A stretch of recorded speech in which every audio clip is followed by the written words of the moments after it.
Goa Organics వారి skin care, hair care, wellness products కోసం AP, తెలంగాణలో డిస్ట్రిబ్యూటర్లు కావాలన్న వివరాలకు స్క్రీన్ పైన ఉన్న నెంబర్కి కాల్ చేయండి. వేసవి కాలంలో మీకిష్టమైన పండ్లు ఏంటి అని ఎవరిని అడిగినా అందులో మొదటగా వచ్చే పేరు పుచ్చ.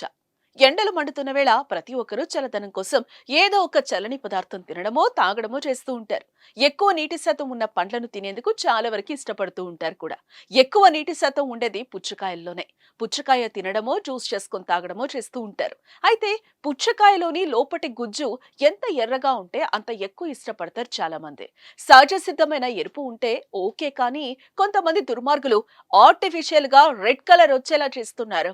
అలా పుచ్చకాయలోకి రెడ్ కలర్ ఇంజెక్ట్ చేసే వీడియో ఒకటి ఇప్పుడు నెట్టింట్లో హల్చల్ చేస్తోంది. అదేంటో మీరు చూసేయండి.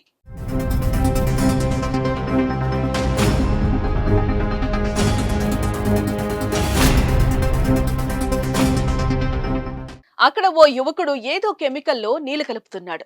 ఆ నీళ్లు వెంటనే ఎరుపు రంగులోకి మారుతున్నాయి. ఆ రంగు నీళ్లు సిరంజి ద్వారా పుచ్చకాయలోకి ఇంజెక్ట్ చేస్తున్నాడు. దీంతో పుచ్చకాయ పక్వానికి రాకుండా కట్ చేసి చూస్తే ఎరుపు రంగు గుజ్జు కనిపిస్తుంది. అయితే ఎరుపు రంగు ఉన్న రుచి లేకపోతే డౌట్ వస్తుందేమోనని రుచి రావడానికి కూడా మరో కెమికల్ కలుపుతున్నారు.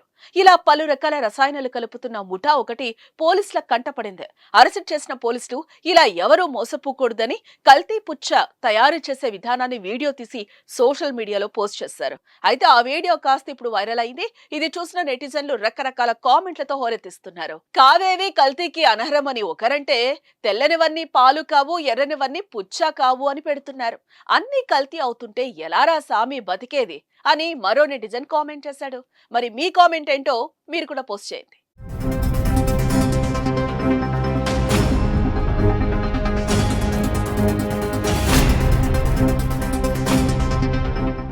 సుమన్ టీవీలో మీ పర్సనల్ అండ్ బిజినెస్ ప్రమోషన్స్ కోసం కింది నెంబర్కి కాంటాక్ట్ చేయండి.